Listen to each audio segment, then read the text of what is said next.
이런 사람들이 채용될 가능성이 많이 높아진다는 거죠. 왜냐하면 이 일에 대한 능력을 키우는 거니까, 스펙을 키우는 게 아니라. 그냥 쓸데없이 오버 스펙을 키우는 것들이 여러분들이 채용이 잘 되는 게 아니에요. 그게 왜 그러냐면은, 안녕하세요, 리얼버프입니다.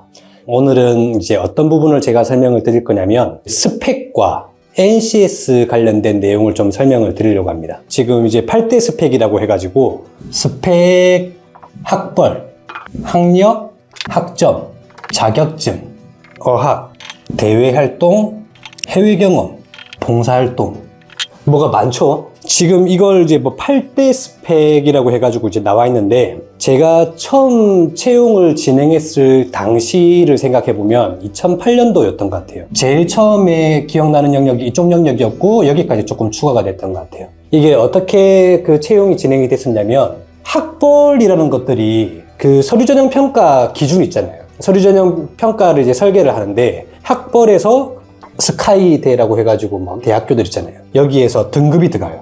등급이 들어가서 뭐 A등급, B등급, C등급 이런 식으로 점수가 들어갔었고, 학력 같은 경우에는 거의 대부분 대졸자였는데, 석사 같은 경우에는 뭐 가산점이 추가된다든지 이렇게 진행이 됐고, 학점 같은 경우에는 평균 평점 있잖아요. 여러분들이 4.5 만점에 몇 점 받았냐, 그걸 백분율을 환산한 상태에서 서류 전형에 넣고, 자격증 같은 경우에는 직무와 관련된 자격증, 그 다음에 어학 같은 경우에는 뭐 토익, 뭐 토플, 토익 스피킹, 일본어, 중국어 이런 것들 막 들어갔었거든요. 근데 그때 2008년도, 9년도 당시만 해도 대부분의 대기업들, 그 다음에 공공기관들은 이런 형태로 해서 이제 스펙이 들어갔었어요. 근데 최근에는 이제 많이 빠지긴 했습니다. 이것만 가지고도 서류 평가가 잘 안 되니까 대외활동, 해외경험, 봉사활동 이렇게 막 추가가 됐던 거였거든요. 이렇게 채용을 하다 보니까 뭔가 나라에서 잘못됐다라는 느낌이 왔던 거예요. 이게 이 사람들 스펙 좋다고 사람을 뽑았는데 일은 왜 이렇게 못하는 거야? 이런 생각이 드는 거예요. 구직자 입장에서도 자기가 스펙들을 이렇게 많이 쌓아가지고 준비해와서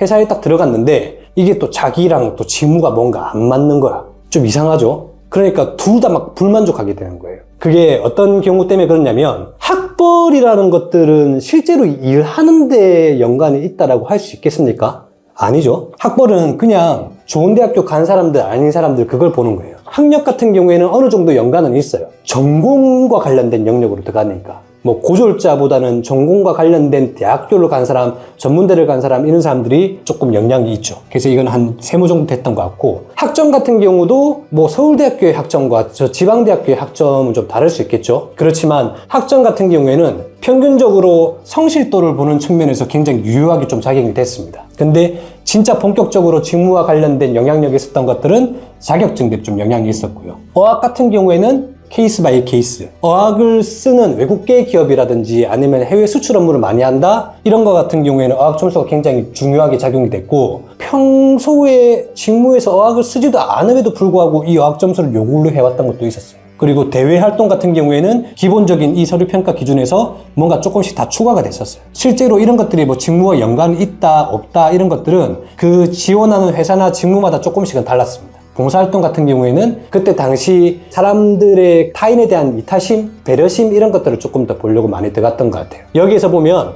X가 있고 세모가 있고 동그라미가 있잖아요. 이걸 이제 어떻게 스펙으로 우리가 구분을 했었냐면, 온 스펙이라는 말이 있었고 오버 스펙이라는 말이 있었거든요.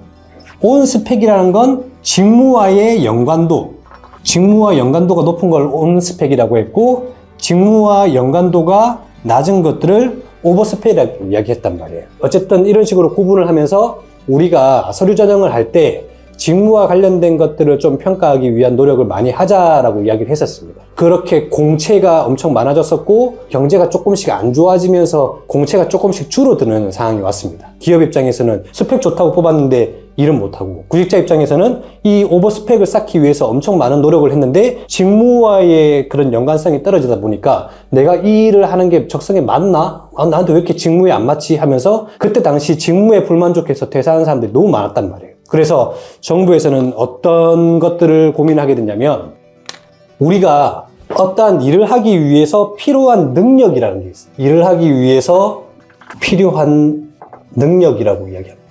이걸 수행을 할 수 있냐 없냐 개념으로 해서 수행 중거라고 이야기하거든요.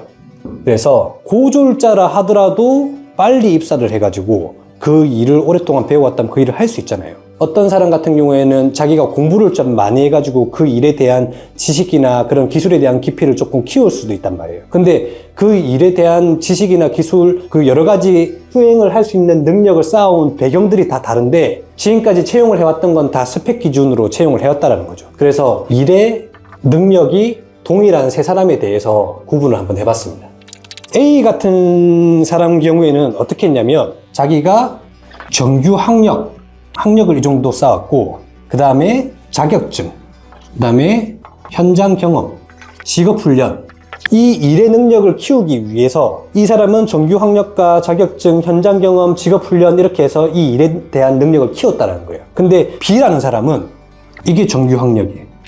B라는 사람은 이 사람과는 좀 다르게 정규 학력을 조금 더 키워서 자격증 따고 경험을 했고 C라는 사람은 일의 경험, 아무래도 이 사람이 정규 학력이 조금 작은 거 보니까 이 사람은 고등학교를 졸업을 하고 바로 일을 했던 것 같아요. 근데 일의 경험을 조금 오래 했겠죠? 그러면서 자격증을 땄어요. 이렇게 A, B, C 모두가 똑같이 일을 할 수 있는 능력이 있음에도 불구하고 우리가 채용을 할 때는 저렇게 채용을 해왔다는 거예요. 그래서 이건 아니다라고 해가지고 일에 대한 능력의 크기를 어떻게 쌓아왔던지 이 사람들에 대해서 이 능력을 모두 인정하고 존중해야 된다라고 정부에서 개념도를 잡기 시작했거든요. 그게 이제 어떤 거냐면 수행 준거라는 게 모두 똑같다라고 했을 때 어떻게 그 사람이 그 능력을 쌓아왔는지를 동일시하겠다라는 개념을 짰던 게 KQF, 예전에는 NQF라고 했거든요. 이게 뭐냐면 Korea Qualification Framework, 국가 역량 체계라고 해서 교육을 받았든 자격증을 땄든 일을 했든 어떠한 일을 할 수 있는 능력이 동일하다고 한다면 교육을 받았든 자격증을 땄든 일을 해서 그 능력을 키웠든 다 동일시하게 맞추겠다는 겁니다. 그럼 이걸 뭘로 맞춰야 돼? 여기서 NCS가 나옵니다. 지금 공공기관들 채용하는 것들 보면 전부 이 NCS 기반으로 채용을 하고 있거든요. 지금 여러분들이 대학교를 이제 곧 졸업을 할 거란 말이에요. 그러면 여기 종교 학력을 쌓아왔죠. 근데 일에 대한 능력을 키우기 위해서 여러분들이 쌓아야 될 게 뭐냐라는 거예요. 자격증을 조금 더 딴다거나 또 딸 수 있는 거 직업훈련들, 여러분들이 일에 대한 능력을 키우기 위해서는 자격증이라든지 직업훈련을 지금 어떤 수업들이 있는지 찾아가지고 그걸 배워야 된다는 겁니다. 그래야 그냥 단순히 정규 학력이 높은 사람보다 이 직업훈련이 조금이라도 더 받은 사람들, 자격증 한 개라도 더 있는 사람들, 이런 사람들이 채용될 가능성이 많이 높아진다는 거죠. 왜냐하면 이 일에 대한 능력을 키우는 거니까, 스펙을 키우는 게 아니라. 그냥 쓸데없이 오버 스펙을 키우는 것들이 여러분들이 채용이 잘 되는 게 아니에요. 그게 왜 그러냐면은 기업마다 채용하는 설계와 그 기준이 다 다른데 채용됐던 사람들의 이야기를 들으면 그게 정확히 그 원인 때문에 채용이 됐는지를 확인을 할 수가 없거든요. 왜냐하면 기업에서는 서류 심사 기준을 알려주지 않으니까. 저는 어떠한 기업들의 서류 심사 기준을 다 알고 있다 하더라도 여러분들 알려드릴 수는 없잖아요. 결국 제가 설명해 드릴 수 있는 건 그 일을 할 수 있는 능력을 키우는 방법이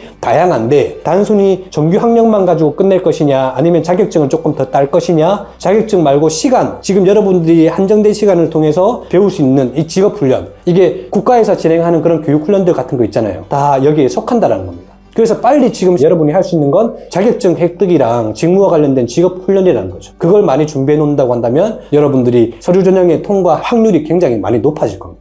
그리고 이 NCS를 활용하는 방법들은 저희가 다음번에 한번 설명을 드릴 수 있도록 하겠습니다. 오늘은 여러분들이 제대로 준비해야 될 온스펙, 오버스펙에 대한 내용을 설명을 드렸고, 국가 역량체계 구축을 위해서 이 교육이든 자격이든 일에 대한 경험이든 다 이 NCS 기반으로 지금 우리나라의 그런 산업과 교육훈련 체계가 바뀌고 있다. 이것만 이해해 주시면 되겠습니다. 오늘 여기까지 마치도록 하겠습니다. 감사합니다. 지금까지 리얼버퍼였습니다.